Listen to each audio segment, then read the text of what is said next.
আজ ২৫শে বৈশাখ, কবিগুরু রবীন্দ্রনাথ ঠাকুরের জন্মদিন। ওনার প্রতিভার কথা বলে শেষ করা যাবে না। তিনি একদিকে ছিলেন কবি, ঔপন্যাসিক, নাট্যকার, গীতিকার, সুরকার, গায়ক, আবৃত্তিকার, ছোট গল্পকার, প্রাবন্ধিক, অভিনেতা ও দার্শনিক। অন্যদিকে ছিলেন বিপ্লবী। আজ ওনার জীবনের বেশ কিছু মজার মুহূর্তের কথা তুলে ধরব, আবার কিছু বেদনার কথাও, যেগুলি ওনার লেখাকে বারবার শানিত করেছিল। ভূতের মতন চেহারা যেমন নির্বোধ অতি ঘোর, যা কিছু হারায় গিন্নি বলেন কেষ্টা বেটাই চোর। হ্যাঁ, কেষ্টা অর্থাৎ কবির ভৃত্য বনমালীকে নিয়ে কবি প্রায় সময় তামাশা করতেন। ওনার গায়ের রং ছিল কুচকুচে কালো, তাই কবি তার নাম দিয়েছিলেন নীলমণি। প্রায়শই কবি ওনাকে নীলমণি বলে ডেকে ফিক ফিক করে হাসতেন। প্রমথনাথ বিশি ছিলেন কবিগুরুর খুব কাছের মানুষ। একবার উনি একটা কবিতা লিখে কবির হাতে দিয়েছিলেন। কবি গম্ভীর হয়ে অনেকক্ষণ ধরে পড়লেন। প্রমথনাথ ভাবলেন এবার হয়তো বলবেন কবিতাটি উতরেছে কিনা। তারপর কবি কলম নিয়ে সংশোধন করতে বসলেন। যথা সময়ে কবিতাটি প্রমথনাথের হাতে ফিরিয়ে দিলেন। প্রমথনাথেরও বুকের পাঁটা আছে। তিনি কবিগুরুকে বললেন, আপনি তো অনেক সংশোধন করলেন, এবার আমি একটু কলম চালাই। বলে তিনি নিজের নামটা কেটে সেখানে লিখে দিলেন শ্রী রবীন্দ্রনাথ ঠাকুর। বাংলার বাঘ আশুতোষ মুখোপাধ্যায় একবার কবিগুরুর কাছে গিয়ে পাঁচকড়ি বন্দ্যোপাধ্যায়ের বিরুদ্ধে অভিযোগ করলেন। পাঁচকড়িবাবু এতদিন আপনার বিরুদ্ধে নানা কথা লিখে বেড়াচ্ছিলেন, এখন আমার বিরুদ্ধেও লিখছেন, এর একটা বিহিত করতেই হবে। কবি বললেন, ওর বিরুদ্ধে মানহানির মামলা করবেন? বাংলার বাঘ গর্জন করে উঠলেন, অবশ্যই, না হলে ওর মুখ বন্ধ করা যাবে না। কবি হেসে বললেন, দেখো, জন্মের সময় নিজের বাবা যার মূল্য ধার্য করেছিলেন মাত্র 5 কড়ি, তার বিরুদ্ধে কি মামলা করবেন? কবি তার ভৃত্য বনমালীকে একদিন ডেকে বললেন, আচ্ছা বনমালী, তুই কি জানিস আমি একজন খুব বড় লোক? বনমালী বললেন, হ্যাঁ বাবু মশাই, জানি। কবি বললেন, কিসে আমি বড় লোক বলতো? দ্বারকানাথ ঠাকুরের লাথি বলে? বনমালীর হাসি উপচে পড়ে, হাত চুলকাতে চুলকাতে আরও 2 ঝলক হেসে বলে, আপনি নেকার জোরে বড় লোক। বনমালীর সেই হাসির সঙ্গে কবিও হো হো করে হেসে উঠেছিলেন। একবার কবিগুরুর জরুরি তলব পেয়ে দুরু দুরু বুকে হাজির হলেন নেপাল রায়। কবি গম্ভীরভাবে বললেন, আপনার আজকাল বড় ভুলচুক হচ্ছে, এ ভালো নয়, আপনাকে দণ্ড পেতে হবে। নেপালবাবু শান্তিনিকেতনের অধ্যাপক, উৎকণ্ঠিত হলেন, গুরুদেব কি সত্যি দণ্ড দেবেন?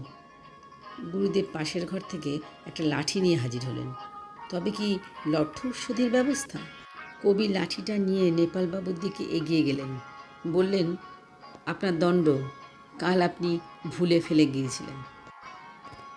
প্রমথনাথ কিছু লিখে কবির কাছে নিয়ে যেতেন কারেকশনের জন্য। কবি ওনার লেখাগুলি কেটে তছনছ করে দিতেন। উনি তাতেই আত্মপ্রসাদ লাভ করতেন। ওনার লেখার প্রসঙ্গে একবার কবিগুরু বলেছিলেন, গল্প শুরু দেখে মনে হয়েছিল বেশ আড়ম্বর করে রেলে চড়ে বোম্বাই যাচ্ছি। হঠাৎ শ্রীরামপুরে এসে রেল কলিশনে সব শেষ হয়ে গেল। কবিগুরু মিষ্টি, বিশেষ করে পিঠে পুলি খেতে খুব পছন্দ করতেন।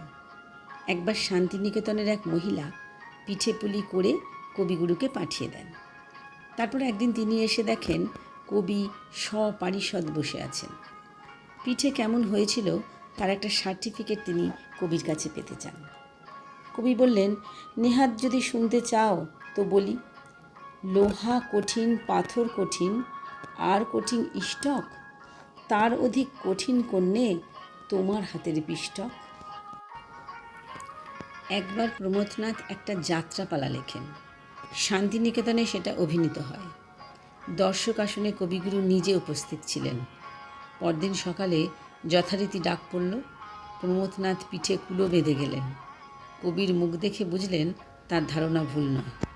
কবি মাঠের দিকে মুখ করে বললেন, যার লেখার ক্ষমতা নেই সে যখন ক্ষমতার অপব্যবহার করে তখন দুঃখ হয় না, কিন্তু যার লেখার ক্ষমতা আছে সে যখন শক্তির অপব্যবহার করে তখন সত্যিই দুঃখ হয়।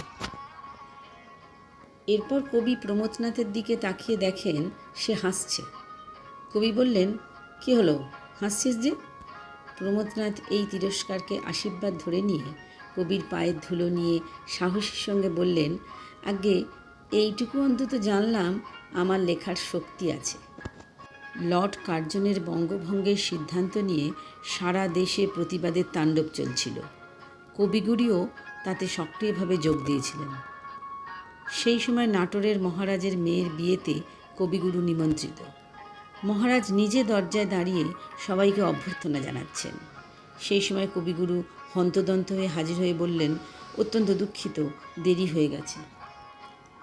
মহারাজ অভিমান করে বললেন, আমার কন্যাদায়, কোথায় আপনি সকাল সকাল আসবেন তা নয়, আপনার এত দেরি? কবিগুরুর সপ্রতিভ উত্তর, রাজন, আমার যে মাতৃদায়, দু জায়গায় সভা করে আসতে হলো। কবি ভৃত্যদের সঙ্গে খুব ঠাট্টা তামাশা করতেন। সাধু নামে এক ভৃত্য নতুন কাজে বহাল হয়েছে। কাজকর্মে চটপটে, তবে খুব গম্ভীর প্রকৃতির। গোমরামুখ স্বভাব কবির মোটেই পছন্দ নয়। একদিন ক্ষিতিমোহন সেন কবিকে জিজ্ঞাসা করলেন, আপনার নতুন ভৃত্যটি কীরকম? কবি উত্তরে বললেন, আর কেন বলেন মশাই, ও কি আমার ভৃত্য? যা গম্ভীর, মনে হয় আমার গার্জেন। দুজনে হো হো করে হেসে উঠেছিলেন। সুধাকান্ত রায়চৌধুরী ছিলেন রবীন্দ্রনাথের প্রাইভেট সেক্রেটারি, কবির নিত্যসঙ্গী। তিনি ছিলেন একটু ভোজনবিলাসী। কবির কাছে মাঝে মাঝে মিষ্টির ভাগ বসাতেন। কালিম্পংয়ে হঠাৎ সুধাকান্ত চশমা নিলেন। কবির কাছে চশমা পরে প্রথম অভ্যুদয় হতেই কবি অবাক। এ কি হে? আগে ডাক্তার দিল। কোন ডাক্তার তোমায় চশমা দিয়েছেন? সুধাকান্ত বললেন, ডক্টর নিশিকান্ত সেনের প্রেসক্রিপশন অনুযায়ী একজন তৈরি করে দিয়েছেন। অমনি রবীন্দ্রনাথ বললেন, ওরা খোদার ওপর খোদগাড়ি করেছেন, ওদের একটা চিঠি লিখে আমার ধন্যবাদ জানিয়ে দিও। সুধাকান্ত বললেন, ধন্যবাদ জানাবার মতো এমন কি তারা করেছেন? রবীন্দ্রনাথ বললেন, তোমার তো চক্ষু লজ্জার বালাই নেই, ওরা তবুও তোমার চোখে পর্দা দিয়েছেন। প্রভাত মুখোপাধ্যায় ছিলেন শান্তিনিকেতনের লাইব্রেরিয়ান। ওই কাজে বহু অভিজ্ঞতা সঞ্চয় করেন। ক্রমশ লেখার দিকে ঝোঁক পড়ে। রোজ বাড়ি যাওয়ার সময় লাইব্রেরি থেকে অনেক বই নিয়ে যেতেন। একদিন মাঝপথে রবীন্দ্রনাথের হাঁকডাক শোনা গেল, ওহে বই ভাই, শোনো শোনো। প্রভাতবাবু অবাক, জিজ্ঞাসা করেন, আপনি আমাকে বৈবাহিক বলছেন কেন? কবি উত্তরে বললেন, না না, সেই বৈবাহিক নয়, আমি ডাকছি বৈবাহিককে। অসহ্য গরম পড়ায় রবীন্দ্রনাথ ঠাকুর শান্তিনিকেতন ছেড়ে কয়েকদিনের জন্য কালিম্পং যাচ্ছিলেন। রওনা হয়েও মাঝপথে ফিরে এলেন। আলোচনা হচ্ছিল গুরুদেবের কী কাণ্ড। আকাশে মেঘের ঘনঘটা দেখে উনি স্টেশনে গিয়েও ট্রেনে উঠলেন না। পরদিন একজন রবীন্দ্রনাথের কাছে এসে বললেন, কাল বিকালে আপনাকে না পেয়ে মনটা খারাপ হয়ে যায়। শৈলজারঞ্জন বলছিলেন, গুরুদেব যদি ফিরে আসেন তো বেশ হয়। তাই হলো। কবি উত্তরে বললেন, তাতে এটাই প্রমাণ হলো কালিম্পংয়ের শৈলর চেয়ে শান্তিনিকেতনের শৈলর টান অনেক বেশি। শান্তিনিকেতনে কর্মীদের এক সভায় কবি উপস্থিত হলেন। তখন সভার কাজ আরম্ভ হয়নি। কয়েকজন আলোচনা করছিলেন ঘরটার গুণাগুণ। প্রশস্ত, আলো বাতাস খেলে। হঠাৎ কবিগুরু বললেন, দেখছি এই ঘরটা একটা বাঁদর আছে। সে কথা শুনে সবাই মুখ চাওয়াচাই করে। তারা সংকোচে আড়ষ্ট। কার প্রতি কবির এই নিদারুণ কটাক্ষ? কবিগুরু ব্রিমুর কর্মীদের আশ্বাস দিলেন, এ সে বাঁদর নয়, বাঁ দৌড়। এই ঘরটার ডান দিকে যেমন একটা দৌড় আছে, তেমনি বাঁ দিকেও একটা দৌড় আছে। শুনে রবীন্দ্রনাথের সঙ্গে সঙ্গে সবাই হেসে উঠলেন। কবিগুরু অনেক সময় গান লিখেই গুনগুন করে সুর ভাজতেন। কখনো সুর মিলিয়ে গানের কথা সংকলন করতেন। একটা গান শেষ হতেই শুরু হতো চিৎকার, ছোটাছুটি। দীনেন্দ্রনাথের ডাক পড়ত ভুলে যাওয়ার আগেই সুরটা তুলে নেওয়ার জন্য। একদিন চেঁচামেচি শুনে মৃণালী দেবী ছুটে এলেন। কী ব্যাপার, ডাকাত পড়ল নাকি? সব শুনে বললেন, এমন মানুষ কখনো দেখেছ যে নিজের দেওয়া সুর ভুলে যায়? কবিগুরু হেসে উত্তর দিয়েছিলেন, অসাধারণ মানুষের সবই অসাধারণ হয়। ছোট বউ আমাকে চিনল না তো। সুধাকান্ত রায়চৌধুরী ছিলেন রবীন্দ্রনাথ ঠাকুরের প্রাইভেট সেক্রেটারি। মাথায় ছিল মস্ত বড় টাক। কবিগুরু বললেন, আমার সেক্রেটারির মাথায় চুল থাকবে না এটা ভালো নয়। চুল গজাবার তেল জোগাড় করে মাথায় চুল গজাও। কথাটি শুনে সুধাকান্ত বললেন, একে তো আমরা টাকির রায়চৌধুরী, তাতে আবার আমার ঠাকুরদাদা, বাবা, কাকা সকলের মাথায় টাক ছিল, কাজেই এইটাকে চুল গজাবে না।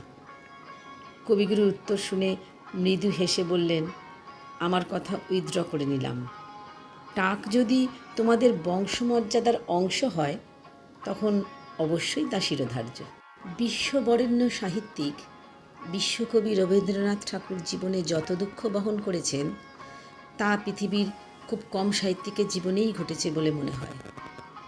তার কয়েকটি উদাহরণ এখানে তুলে ধরার চেষ্টা করছি। কবিগুরু মাত্র ১৩ বছর বয়সে মাতৃহারা হন। কবিগুরুর বিয়ের রাতে ওনার ভগ্নিপতি মারা যান। বিয়ের ৪ মাসের পরে আত্মহত্যা করেন যার প্রেরণায় তিনি কবি হয়ে উঠেছিলেন সেই নতুন বৌঠান কাদম্বরী দেবী। ১৯০২ সালে কবিপত্নী মৃণালিনী দেবী মাত্র ২৯ বছর বয়সে মারা যান। সেই সময় রবীন্দ্রনাথ ঠাকুরের বয়স ছিল মাত্র ৪১ বছর। ২ মেয়ের বিয়ের সময় শর্ত ছিল জামাইদের বিলেতে ব্যারিস্টারি ও ডাক্তারি পড়াতে পাঠাবেন। কিছুদিনের মধ্যে মেজ মেয়ে রেণুকা অসুস্থ হয়ে পড়লেন। তিনি আর সুস্থ হলেন না, ধীরে ধীরে মৃত্যুর কোলে ঢলে পড়লেন। ১৯০৫ সালে যখন ওনার ৪৪ বছর বয়স তখন চলে গেলেন পিতা মহর্ষি দেবেন্দ্রনাথ ঠাকুর। ১৯০৭ সালে যখন ওনার ৪৬ বছর বয়স তখন ওনার কনিষ্ঠ পুত্র মাত্র ১২ বছর বয়সে কলেরায় আক্রান্ত হয়ে মারা গেলেন। ১৯১৮ সালে বড় মেয়ে বেলা অসুস্থ হয়ে হাসপাতালে ভর্তি হলেন। কবি রোজ হাসপাতালে দেখতে যেতেন, আর তখন ওনার জামাই শরৎ টেবিলের ওপর পা তুলে সিগারেট খেতে খেতে রবি ঠাকুরকে ব্যঙ্গ বিদ্রূপ করতেন। একদিন বেলাকে দেখতে গিয়ে মাঝপথে শুনলেন সে মারা গেছে। মেয়েকে শেষ দেখা না দেখে বাড়িতে ফিরে আসেন কবি। পুত্র রথীন্দ্রনাথ পরে লিখেছিলেন, বাড়িতে এসে তিনি কাউকে বুঝতে দিলেন না কি শোকে, কি অপমানে, কি অসহ্য বেদনার মধ্যে তিনি সন্তানকে হারিয়েছেন। কবি ছোট মেয়ে মীরার বিয়ে দিয়েছিলেন নগেন্দ্রনাথের সঙ্গে। তাকে বিলেতে কৃষি বিজ্ঞানী করার জন্য সেই সময় প্রতি মাসে ৫০০ টাকা করে পাঠাতেন। সেই নগেন্দ্র বিলেত থেকে ফিরে ২ সন্তানসহ মীরাকে পরিত্যাগ করে অন্যত্র চলে যান। কবি ৩ জামাইকে বিলেতে পাঠিয়েছিলেন প্রতিষ্ঠিত করতে। তারা প্রত্যেকে কোনো না কোনোভাবে কবিকে দুঃখ দিয়েছেন। সারা জীবন কবি ওদের কাছ থেকে শুধু দুঃখই পেয়েছেন। বারে বারে ওরা কবিকে অপমানিত, লাঞ্ছিত, উপেক্ষিত করেছেন। আর্জেন্টিনার কবিপ্রেমী লেখিকা ভিক্টোরিয়া ওকাম্পার সাথে কবির সম্পর্ক নিয়ে নানান কুৎসা সংবাদ মাধ্যমে প্রকাশ করে এক শ্রেণীর বুদ্ধিজীবীরা সেই সময় বারবার সমাজের সামনে কবিকে হেয় প্রতিপন্ন করেছেন। ১৯১৩ সালে কবি নোবেল পুরস্কার পান। কবির নোবেল প্রাপ্তি নিয়েও কিছু লোক তাকে প্রকাশ্যে সংবাদ মাধ্যমে ব্যঙ্গ বিদ্রূপ করেছেন। বিশ্ববরেণ্য সাহিত্যিক হওয়া সত্ত্বেও সেই সময় বাঙালি সমাজের কাছে কবি সেই স্বীকৃতি পাননি। তাই নোবেল পুরস্কার পাওয়ার পর তাকে যখন সংবর্ধনা দেওয়া হলো তখন তিনি বলেছিলেন, আমি এই সম্মানের পাত্রটিকে ওষ্ঠ পর্যন্ত তুলব, কিন্তু গলা পর্যন্ত যেতে দেব না।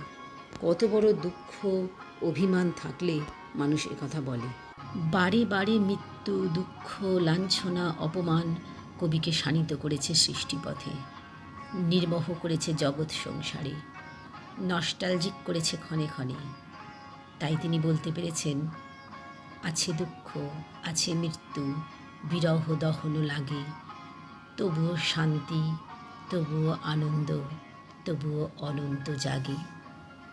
আমরাও যেন আজ মনস্তাত্ত্বিক কবিগুরুর সুরে সুর মিলিয়ে বলতে পারি, মনে রে আজ কহ যে, ভালো মন্দ যাহাই আসুক, সত্যের লহ সহজে। আজকের প্রতিবেদনটি কেমন লাগলো কমেন্ট বক্সে জানাবেন। যদি ভালো লাগে চ্যানেলটি লাইক, শেয়ার এবং সাবস্ক্রাইব করে আমাদের উৎসাহিত করবেন প্লিজ।